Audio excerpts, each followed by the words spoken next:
Welcome to Moment of Truth with Amy Chen Mills. That's me. Today we have a show called Trolling Fascism with Walter Masterson. Now, Walter Masterson is someone whose name you may or may not recognize, but you probably would recognize his face because if you are on any kind of social media from TikTok to Instagram and I believe also Facebook and that platform now called X, you might know Walter Masterson as the guy in the red MAGA hat reading pornographic excerpts from the Bible at a school board meeting where Moms for Liberty type groups or Moms for Liberty itself is trying to ban what they call, quote, pornographic books, which generally speaking are books that are LGBTQ plus friendly and so on and so forth. Film actor, comedian, and mega social media influencer Walter Masterson has been trolling MAGA and the Christian right for a few years now, going straight into the heart of MAGA territory, into Moms for Liberty, school board, and city council meetings and the like across the country with his own brand of comic one-man activism. This gig has generated 1.7 million followers on TikTok and 330,000 on Instagram and helped to educate America about what is actually on the minds of MAGA, the GOP, and the Christian right. He says he does daily show-style interviews and that he is a cross between the Yes Men, Borat, and the Colbert Report. Mostly, we fear for his life.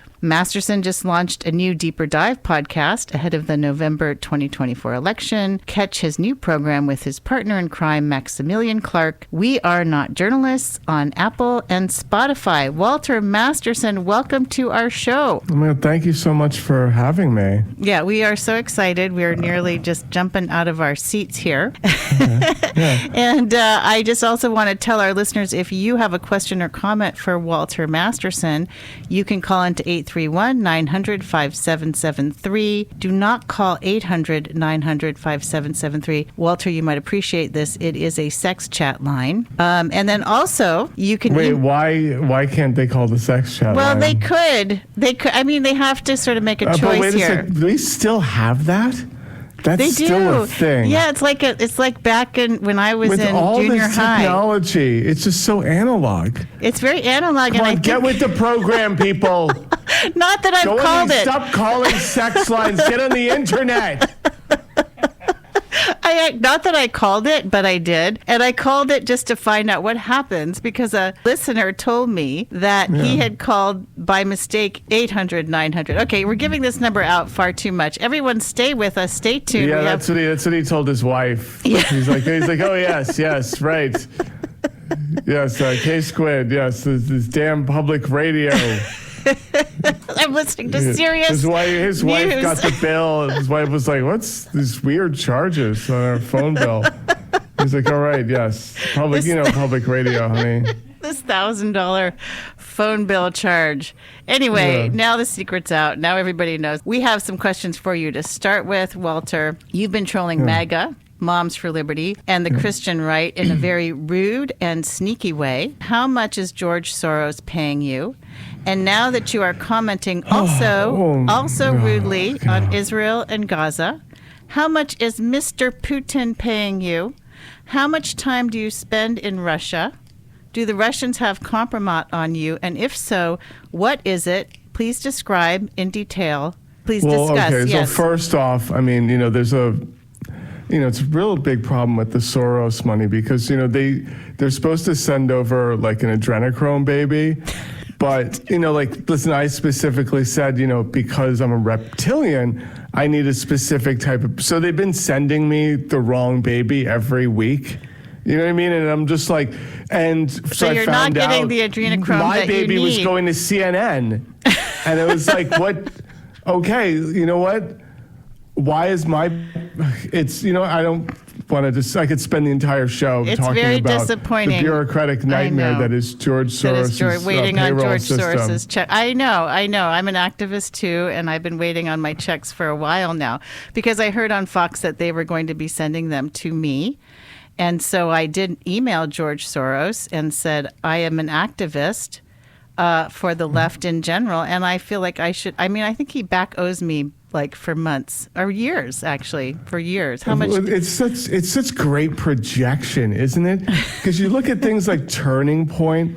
Yeah. A lot of these conservative platforms, just there's no ROI. I mean, I looked at it for years being like, you don't read there's like that Charlie Kirk's Turning Point does not generate, ad revenue. It's just PAC money. Oh, mm-hmm. So like, and I mean, what's it? Ben Shapiro's thing, Daily Wire's just, billionaire funded into oblivion. I mean, these are, I don't think a lot of them are making, straight revenue.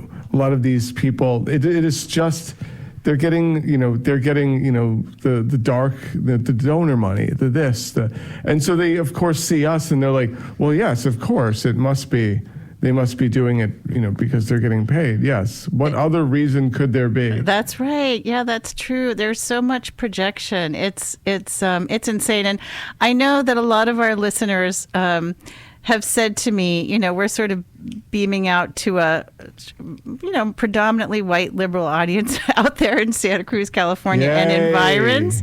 And so I thought it might be nice to play something that you have. So basically, you go out and troll. People who don't know what trolling is, it means, how would you describe trolling, Walter?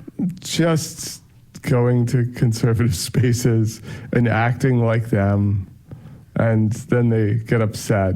Yeah, acting like as an exaggerated kind of version of them. It's an honest MAGA, as an honest version of them. That's right. So here you are at what you're calling a forced birther or pro-life rally. I think it's in front of the Supreme Court. It's one of your pinned TikTok videos. Was that in D.C. where you're asking pro-life men if they know what ectopic pregnancies are? Oh my God. So I want to preface this video. I did not. This did not start as a gotcha. I swear to God, I just was trying to do interviews where I'm like, oh, hey, what's your opinion on an ectopic pregnancy? And their brains had hit the reset button. And then I was like, after 3 people, I was like, okay, you know what? Okay, this is the video. I'm going to ask 2 more men what they think of ectopic pregnancies, and then I'm going to go home. I'm cold. And it didn't disappoint. It was every man I asked at the forced birther march was just saying, what's that? What's the ectopic thing? To be fair, the women at the forced birther march all knew it. They understand their own bodies. Right. We could speculate on why they're there and blah, blah, blah, but women understand their own bodies. They could not find a man that understood. Even one of the women at the thing said, she's like, yeah, they don't even understand how menstruation works. Like, what do you want? I was wondering about her. She sort of resigned. She was just sort of like, okay, wait, you're giving it away. Let's play it. Let's play it. Yeah. All right, let's go. Here we go. Walter Masterson at a pro-life rally. What about like this whole ectopic pregnancy thing? What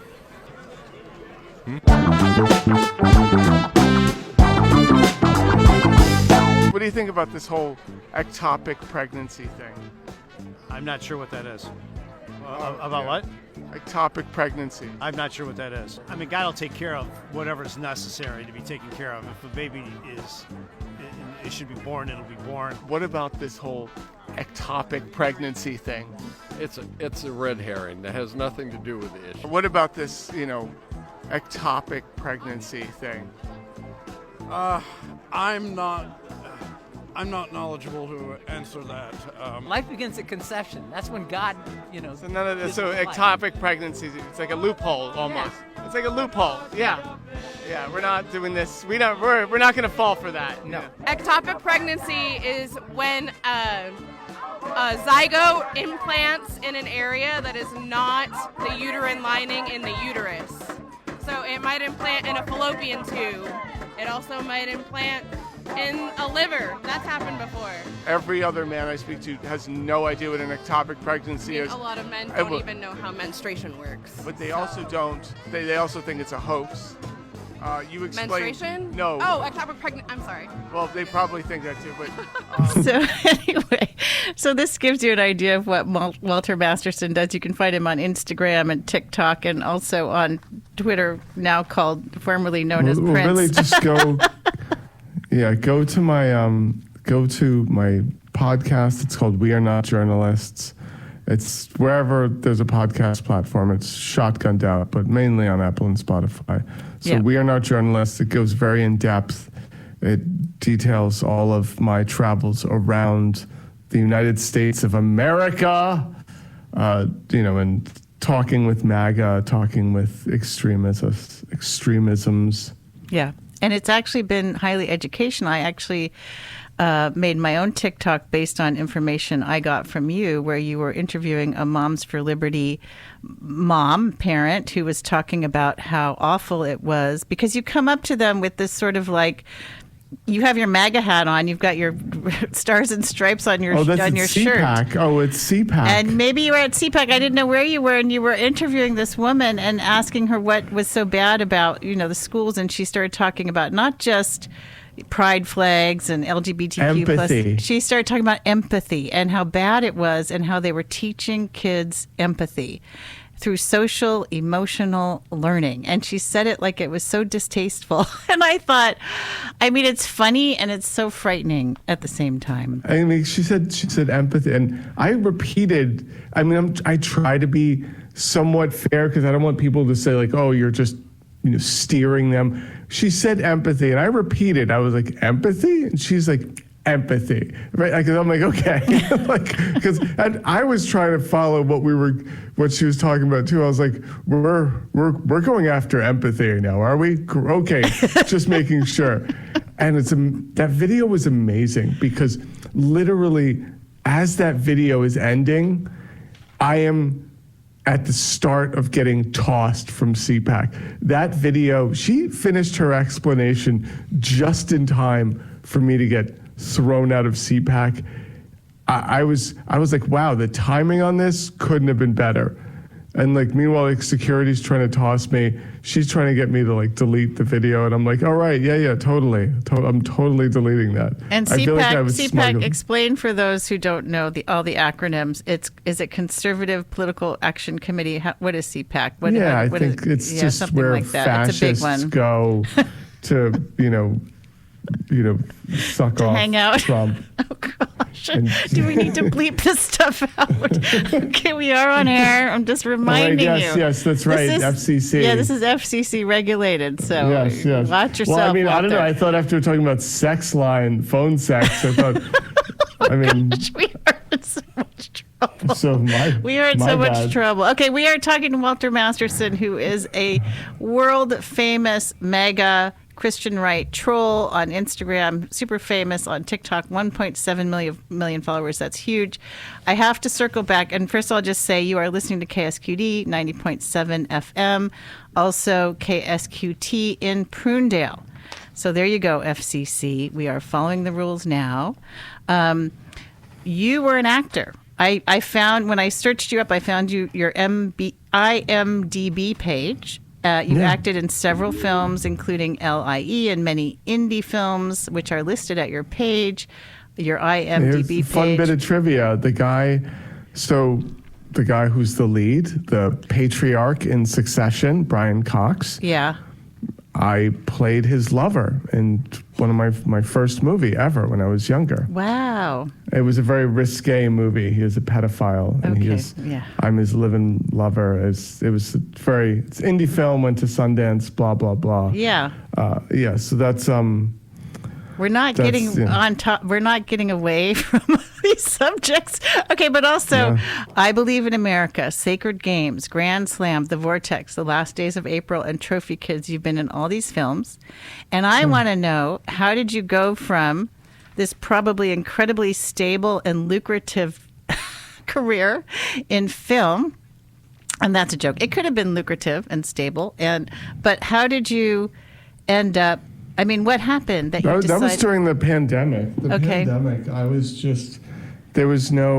had sort of resisted being on social media. I was very reluctant. And then during the pandemic, there was no choice. I was like, I can't audition. I can't perform anywhere. I can't go to open mics. I can't work out.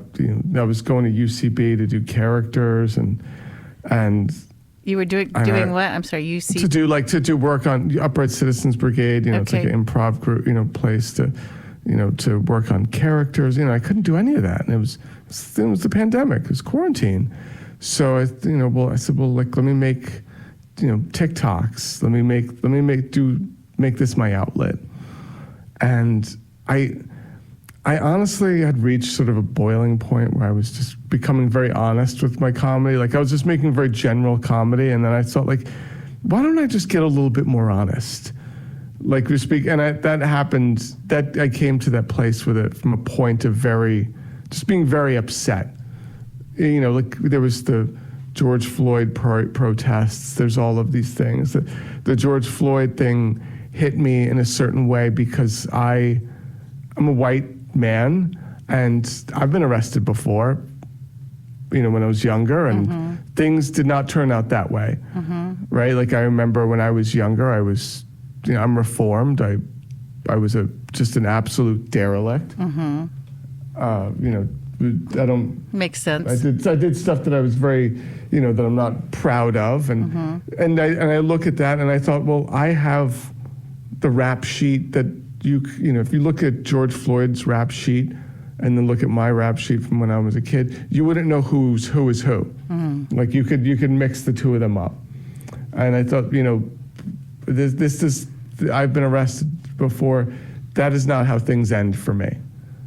And it has nothing to do with respect either. So I was just exceptionally just upset about that. I was, upset that, I was also very much upset that I was living near where these modular morgues were set up. I was in New York City during quarantine. I was in Manhattan. There were morgues set up. Like they were outside. There were these big trucks. It was nasty. It was disturbing. It was dystopian. Meanwhile, there's MAGA saying, hey, none of that's real. Yeah, I remember and that. I remember that just put me over the edge. I was like, that's not real. I live by that. I walk by that. I had friends that worked in hospitals and they were kind of more, conservative and, all that stuff. Even they were like, dude, you cannot, if you work in this hospital, it's impossible not to see these bodies being carried out constantly. Oh. They were like, it's so, and I was, so then, then the QAnons were like, this isn't happening. So I was like, oh, okay, it's not happening? Really? So then I, went on the warpath. And then I just started going and, making fun of MAGA. But wait, I want to, before you get off the COVID topic, there's a point at which you go up to RFK Jr. somewhere, maybe in New York. That was recently, yeah. And you troll him. Talk about that moment, because you get right up to talk to him, and then you tell him. I tell him that I vaccinated my dog. Well, it's important for people to know that I was holding my dog in his face, and she's a wonderful dog. She's a year and a half, and I vaccinated her, and now she won't bark. And to demonstrate this, I shook my dog, right in his face repeatedly. And she wouldn't bark. She was totally silent. Yeah. And I think it had something to do with, those vaccines. I keep saying, I'm interested in my dog's natural immunity, right? But they... Did they drag you away from him? People at the dog park don't want to hear. Yeah, I thought we could sort of vibe over that, and he just didn't want to hear it. I was like, okay. I'm like, all right. You know what I mean? Like, you're a politician. You're supposed to be kissing bays. And dogs that have been injured by vaccines. Yeah, by, big pharma. By this microchipped. Oh, my dog is microchipped. Oh my gosh. Okay, I'm connecting the dots here. I'm connecting the dots. I'm going to go do my own research. You know what? Yes. I'm laughing, and I'm also, I have friends in this community who are supporters of RFK, who freaked out when we had to start wearing masks. I'm going to get to that because I think there's some questions I have about, how do we relate to one another? This is like 20, 30%. I don't know of our population. I want to ask you about that too. But when you're going up to someone like RFK Jr., who clearly is a very famous person and presidential candidate right now, or you're I've seen you get right up in the face of people who are marching in a pro-life march, and you are talking about how we want to control women. We want to control women. The Chandler's, we hate women. We hate women. We hate women. We hate women. That's why we're here. Yeah, there we go. Okay, so the question I wrote down is, do people get very upset with you? Duh. That's a yes. I can answer that myself. But have you ever, feared for your life? Have you ever been punched? A few times people try to break my equipment. A few times, the funniest thing is I've been all across America, and I think the few times that I've been like, all right, this is getting a little heated, was when I was local in Long Island or upstate New York at school board meetings. Because there were people that come to these meetings and I don't, I'm there to lampoon them and stuff. And then there's people that they're there to I don't know, I'm like, are you here to just get violent? Right? And so you have people like that. And so there are a few times where I was getting tossed from one Long Island school board meeting. Security was carrying me out because they knew I was, trolling and stuff. And it takes a while for people to figure it out if they don't know you already. And I kind of wonder if sometimes they know you already, but you try. Sometimes that happens too. But so they were bringing me out, and I told the security guard, I said, do you just walk me into my car? I'm like, you're already walking me out. Let's just go a little extra to my car. Yeah. Let's do that. Because you never know what I might do on the way to my car. The one time where I thought, all right, I'm definitely going to get punched is when I disrupted DeSantis's rally. Oh. And it was the weirdest thing. So I thought these people were going to wait outside for me and jump me or something. And is this in Florida or New York? This is in Long Island. Okay, so I went and I started screaming MAGA and Trump during DeSantis' speech when he came here. He doesn't like that. So then the security tosses me. I go outside. There's some people outside there. This is on video. I swear this is true. And I'm like, did they come out to jump me? It was MAGA people. And that left in solidarity with you. And I was like, oh my God. You started a little mini movement.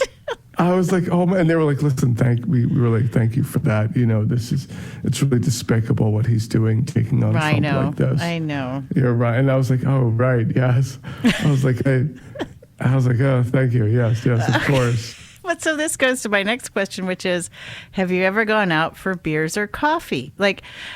Sometimes I've seen some videos where you actually, there's a War on Christmas video that you have where you actually start to talk about, the reason why we say happy holidays is because somebody might be Jewish. And there's this little moment where there's a congenial conversation, a connection.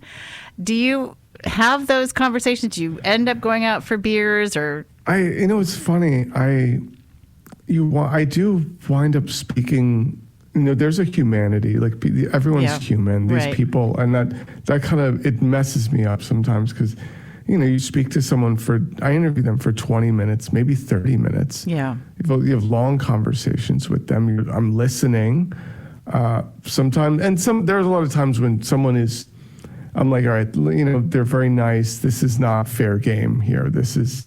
They're here with their church group. The vibes are not right. You know what I mean? Right. And then do you I have stop? a nice convo, and okay. I just don't publish it. And okay, gotcha. You have long conversations, and you realize this person's a human being, and it is unfortunate.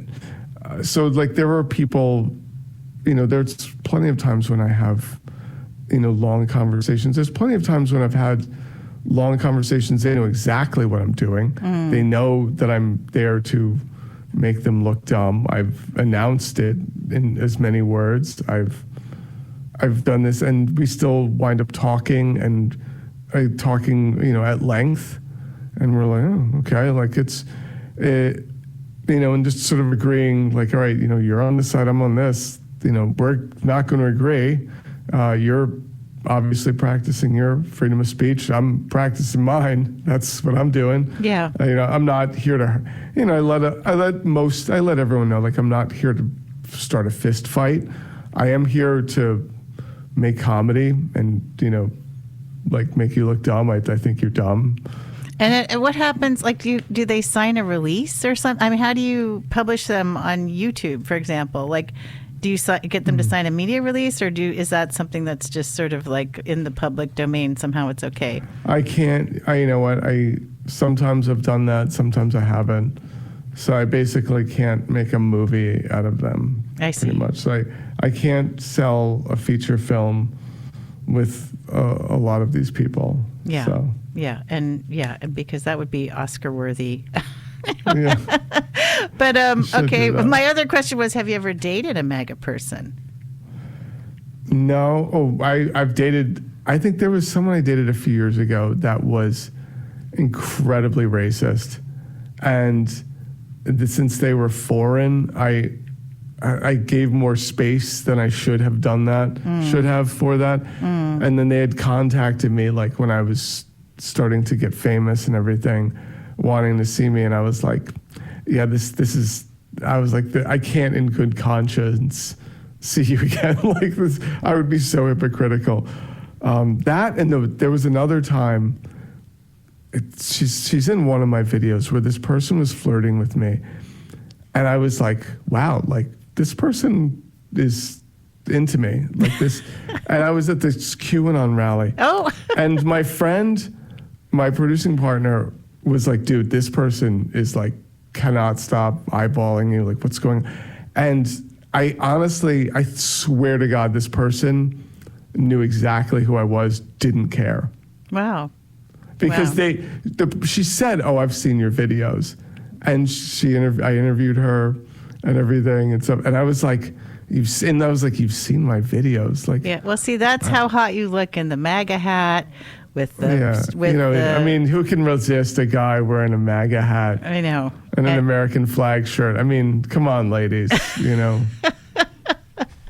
And also, you often have this look on your face that's a little bit like, I don't know, bumbly or confused or something. So maybe that's appealing to some women. Yeah. I don't know. They like confusion. Yeah.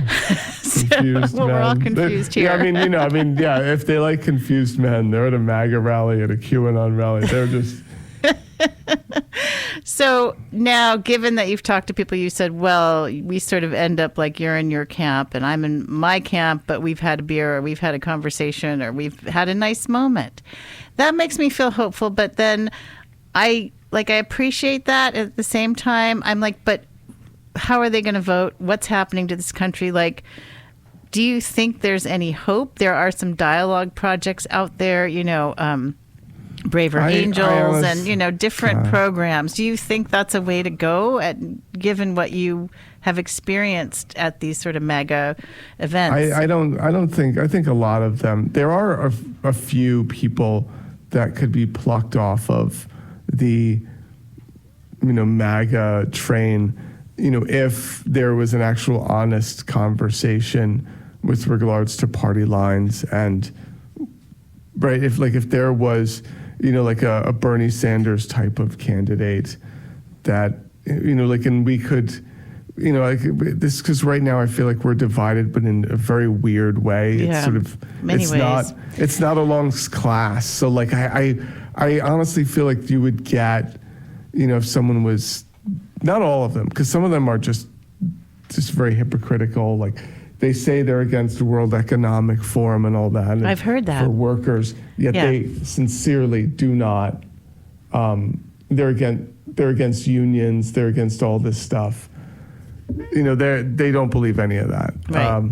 Gotcha. And there are some though that like would actually get down with that, and would get down with unionizing, and workers collectivizing and everything. There's a good amount of them that that would vibe with that. You are listening to Moment of Truth with Amy Chen Mills. We are talking to mega social media influencer and comic and actor Walter Masterson, who goes around the country trolling MAGA, Moms for Liberty, and Christian right groups. We will be right back after this break.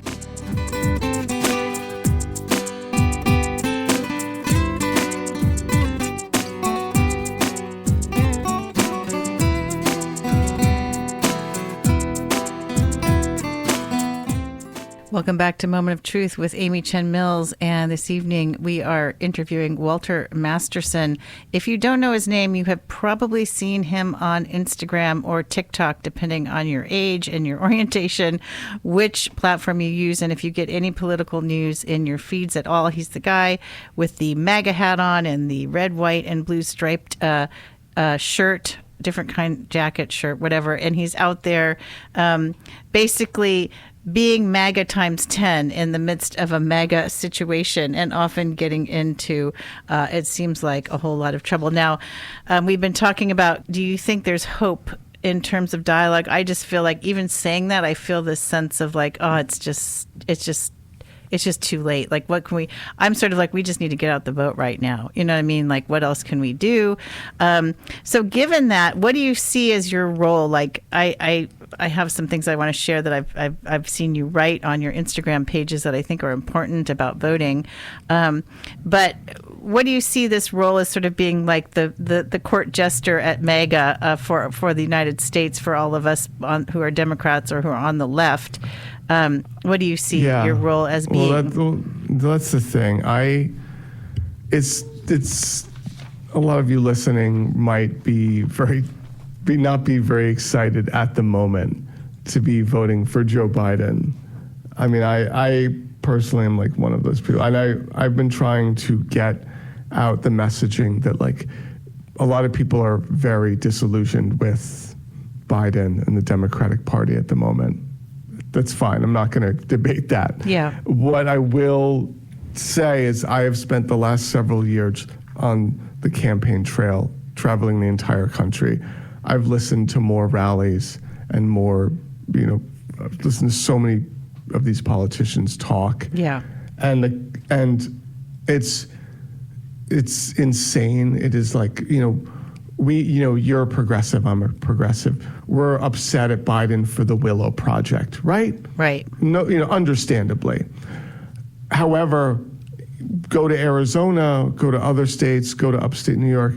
They're upset that Biden isn't drilling enough. Mm-hmm. Okay, that is. Well, like I think also Gaza, the war in Gaza, on Gaza, is really the biggie right now, and not to dismiss the terrible attack of October 7th, but it's one of it's moving people away from voting for Biden, not just young people, but also Arab American voters who are not even meeting with Biden, who've been invited to meet with Biden, who will not meet with Biden at all. Yeah, and that's Biden's fault. And I'm as a white person, I'm a white guy. You know what? I will tell you, okay, yes, it is better to vote Democrat. However, the Democrats need to earn your vote. They need to go out and earn it. So I have my opinions on who's a better party for this, for everyone. Yeah. But at the end of the day, the Democrats need to. I've gone on MSNBC. I've gone on a lot of platforms to talk about how upset I am of the past several years at Democratic messaging, how they're terrible at messaging, terrible at counter messaging, all of that stuff, and largely out of touch. And the communications people, department should just be run by people that are, more Gen Z focused. Because absolutely, there's a lot I could say. I'm like, every day I'm like, can Biden do something about this genocide? He's going. I mean, if he loses the election, it'll be his fault. I'm going to vote for Biden. Mm-hmm. I personally think, Hassan Piker has made this thing where he's talking about how your local elections mean a lot. They have a very immediate impact on your life. That's undeniable. We're voting on March the 5th here. I don't know if the Yeah. whole country is, but we are. Yeah. So, so while you're there, vote for your local, city, state, and while you're there, vote the top of the ticket. I'm voting for Marianne in the primary. That's my protest vote. Well, if that's she's the on thing, the ballot in California, I don't know if she's even going to be I on. live in New York. I live in New York. You live in California. We're not Yeah. in swing states. Right. If you want to make a statement, make a statement. Great. Yeah. If you live in a swing district, a swing state, I don't know what to tell you if that's your move. If you live in a swing district, if you live, you want to make a protest vote, make the statement, go for it. Unless personally, if you're living in a swing district, I wouldn't. Why would you do that? Two words about who might win if people don't vote, and those two words are Muslim ban. You know what I'm saying? So. I'm going to read something. I think this is a good time. This is from your Instagram account, Walter Masterson, mega troll, mega influencer. This is what you wrote. I don't have the date right in front of me, but somewhat recently, in the last couple months. Elections don't matter at all. Powerful organizations all know this. The oil industry, big pharma, pro-Israel lobby all know that elections have no effect on anything. That is why they no longer give money to candidates from either party. If elections mattered, they would be giving them millions of dollars. The Republican Party figured out that elections are meaningless a long time ago. That's why they've repeatedly pushed for voter ID laws, redistricting, and shutting down polling locations in predominantly black districts. As a progressive voter, the most powerful statement you can make is to completely remove yourself from the political process. That way, politicians will see their victory as a clear mandate to the people that didn't vote for them. I've also found it extremely helpful to not participate in primary elections. 200,000 people voted in NYC's recent primary election. 200,000 out of 8.4 million. The last time we had a turnout that low, we wound up with Mayor Eric Adams, who has done a fantastic job. Pro-choice and environmental activists will beg you, but they just want you to vote so they can wield political influence. Ignore them. Oh, this is long. If you're a hardcore leftist, please disregard any nuance and vow to stay home until the entire system is overthrown. If you're a liberal, please focus all your efforts on flipping random R+40 districts blue and never primary challenge the Democratic leaders in your own district. Scream at leftists if they ask for things. That's kind of our area. If you're MAGA, go and vote, but we do have someone trying to primary our Democratic leader. If you're MAGA, go and vote, but don't forget to claim it was all rigged whenever your candidate loses, then give money to random streamers that support this claim. So that seems to sum up kind of a philosophy. Yeah, listen, if you're on the far left, just stay home until the entire system is overthrown. That's what I'm like, what is your plan B, dude? Like, okay, tell me where do I go to, help, what do I do, like, to create the revolution? What are your plans, right? I can understand at the moment of yes, this is a big issue. It's a big issue. Yeah. There's a genocide happening, and you can just be like, hey, Dems, you're gonna need Gen Z here. If you want to alienate Gen Z, that's on you. Like, there's a reason, the midterm elections, we avoided this massive red wave because Gen Z showed up, right? Like the younger generation showed. The younger generation is very upset at the moment. Yeah, I understand that. Yeah. I have a perspective because I've spent several years traveling the entire country, listening to MAGA rallies, listening to MAGA politicians. I've listened to so many of them and their dumb speeches. I had to listen to Carrie Lake's stupid speech so many times before she lost. Yeah. So Oh, sorry, it's Carrie Lake. She's upset. No. Yeah. Hey, Carrie. It's actually from Las Vegas. It could be some other Nevada Republican. Anyway, go ahead. Are you there? Did we just lose Walter Masterson? No, sorry. This is weird. My stupid Siri keeps jumping off. I don't understand. My Siri's like, wait, what did you say? on my computer, and I'm like, I don't recall asking you a goddamn thing. Like, what? All right, so we want to play another clip so that people who Yes, aren't yes. familiar with Walter Masterson can come to know you on Instagram, on TikTok, on YouTube, and your new podcast, We Are Not Journalists, because we don't have enough podcasts. Yeah, we don't have enough mediocre white men with podcasts. Exactly. So that's why I started it. So We Are Not Journalists. Definitely go to that. Yeah. Here is you I think you're in Staten Island at a city council meeting, and this is very nuanced, so listen through to the end, where you're talking about immigration. Is this at a city council meeting? And people are upset in Staten Island because migrants are being given temporary housing. So They were furious. Okay, we're gonna roll clip. If convicted, Can we have order here, please? All right, so I'm here today to talk about the migrant crisis. You know, I'm not against immigration as long as it's legal immigration, right? I mean, yeah. So, my parents, my family, they came here as immigrants. My grandfather fled to Argentina after World War II to escape persecution. And then he immigrated legally to the United States as a nuclear scientist. He had a saying he taught us. It was, Arbeit macht frei. Work will make you free.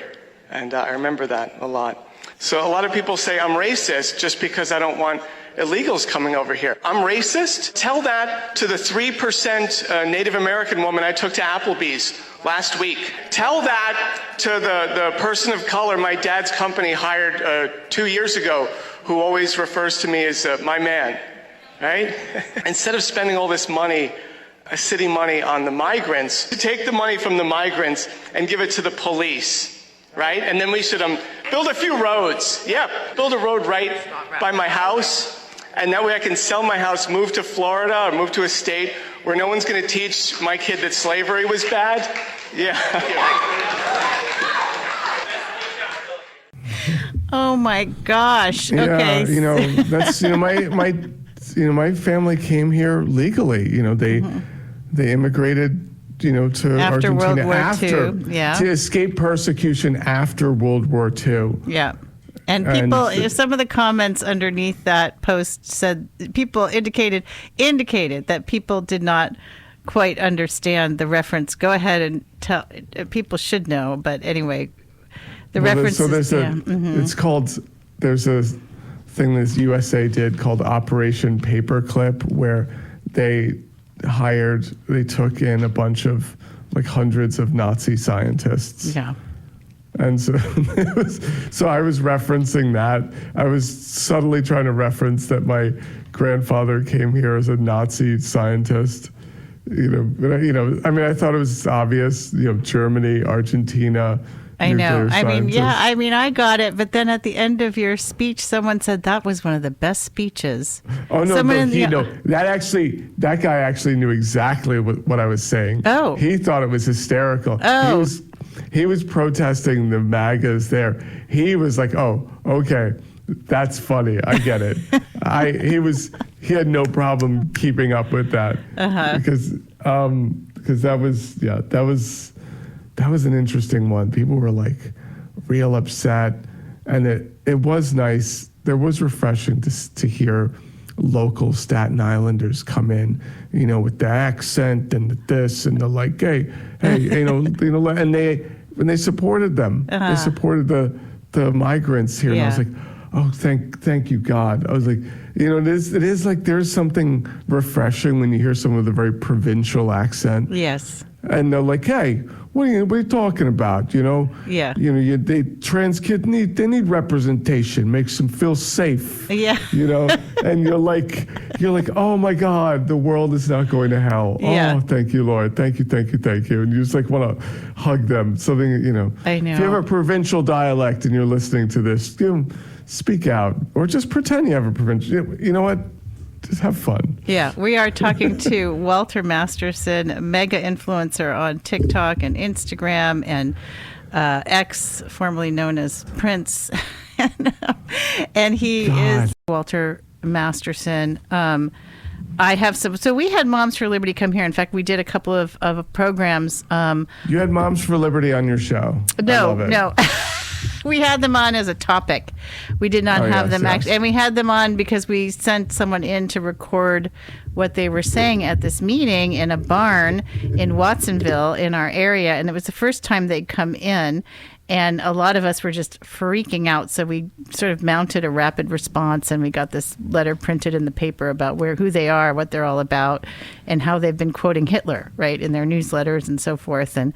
And so one of the things that we sometimes talk about, on the radio station or with the station staff, or what I sometimes talk to people that I know, and some of the people on my radio show team, I think we all agree, but some of my colleagues on the outside, the word fascism sounds like too much for people.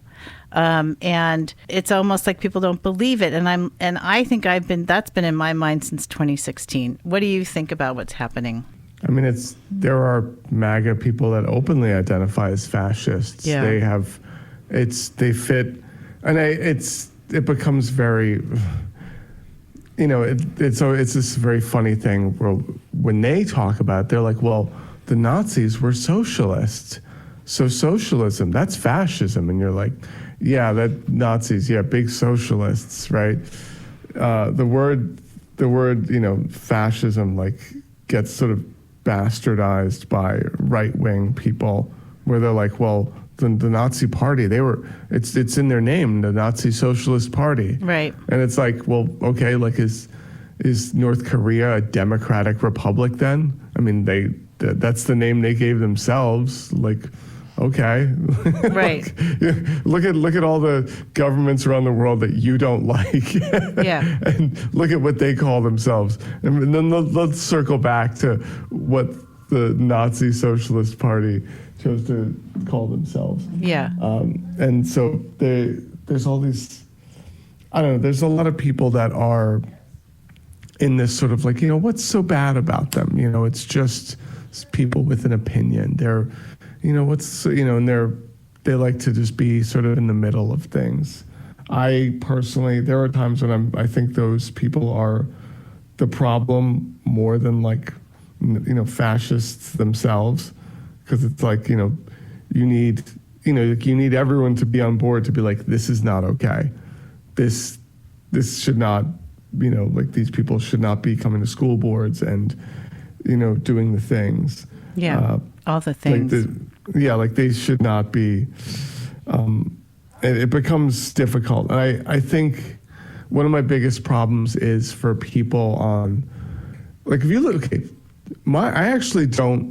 I kind of respect the way the people on the far right, the way they organize, because when you go to the Moms for Liberty conference, it's online if you want to watch it. I mean, whatever. But yeah, I've seen clips I've been there. of it. I was tossed from that in Philadelphia. Yeah, I mean, the one here was like an MLM grifter, like extravaganza. Yeah. It was crazy.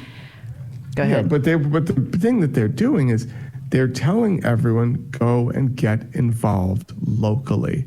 Like literally, school boards are as local as humanly possible. That is that is the definition. They're like, get on your city council, get in your thing. Like, take this, get, real small, get involved.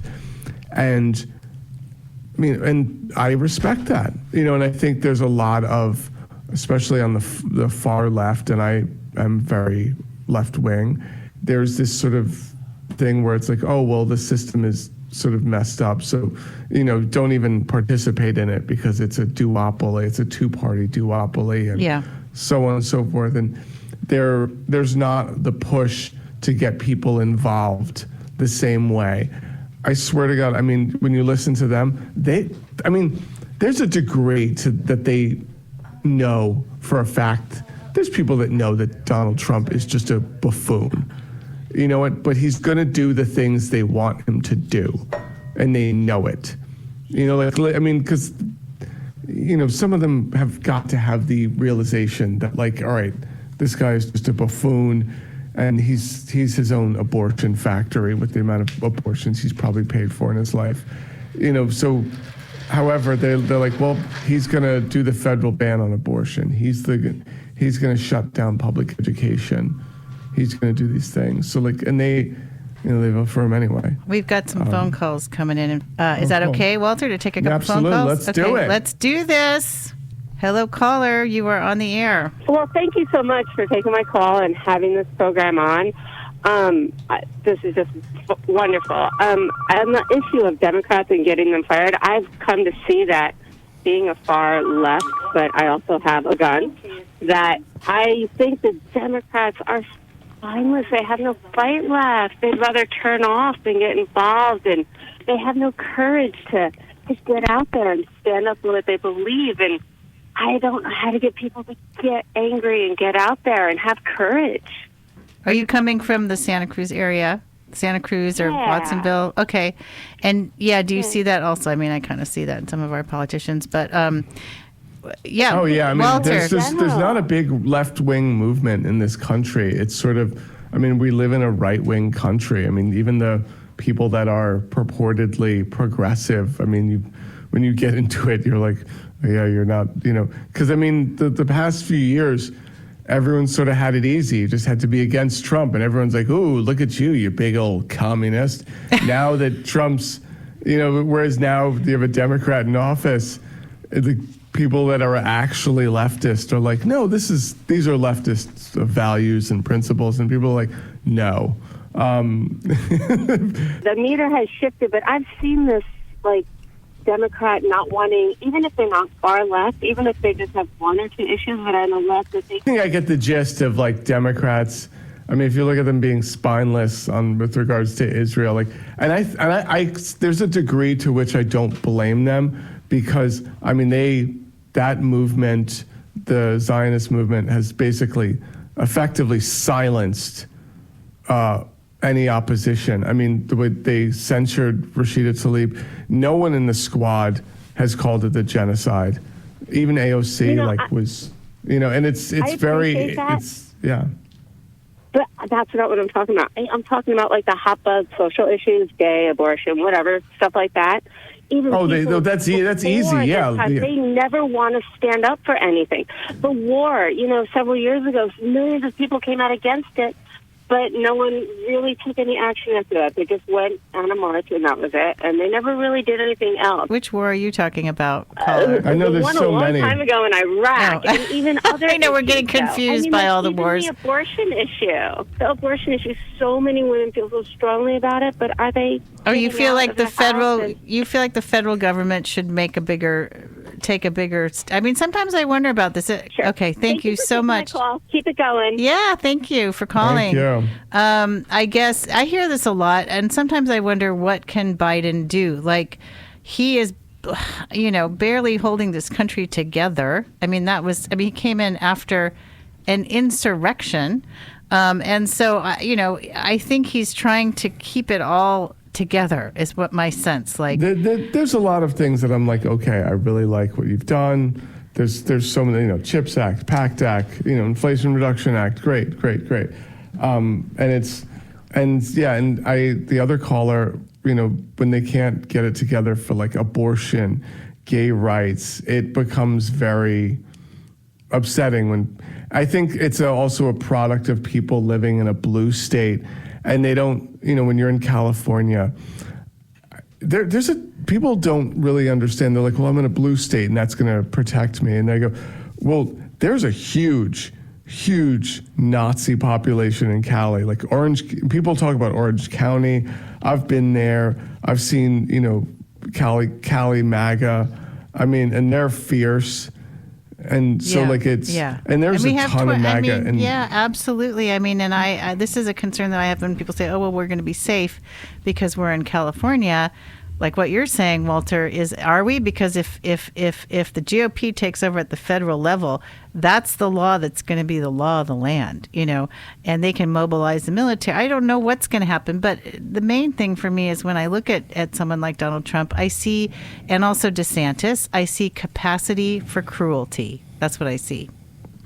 DeSantis, was someone that actually would know how to maneuver within the bureaucratic system to, hit pain and put pressure and just do awful things. Yeah. The way he's done in Florida.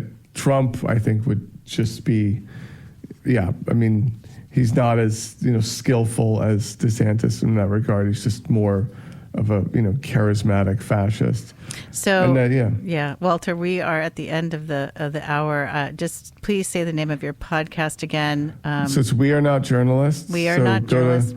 Look at that podcast. There's tons of episodes. I go in depth. I travel the country. I go over this at length on the podcast. At the end of the day, I'm a comedian. So the podcast, it's called We Are Not Journalists. It's 2 TikTok comedians asking the questions that real journalists are too smart to ask. And it's a critique on journalism, since we know what questions to ask people to get the appropriate answer. Yeah. We started it because we would be at these things doing interviews. Okay, wait. Now I have to interrupt you because we have to get off the air now. This is how radio works. I know it's not like a podcast, but we have these comments for you. I thought I was on a podcast.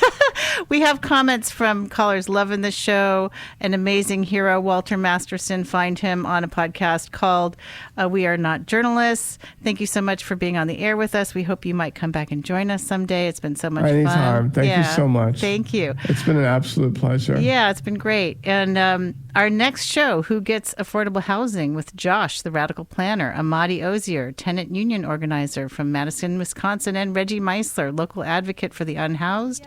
Monday, February 19th, just ahead of our local Santa Cruz City vote on giving more local control to development and building heights and zoning across the city of Santa Cruz.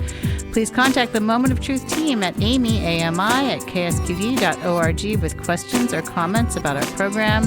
Find our new podcast, Moment of Truth with Amy Chen Mills, and review, subscribe, and comment at Apple, iTunes, and YouTube.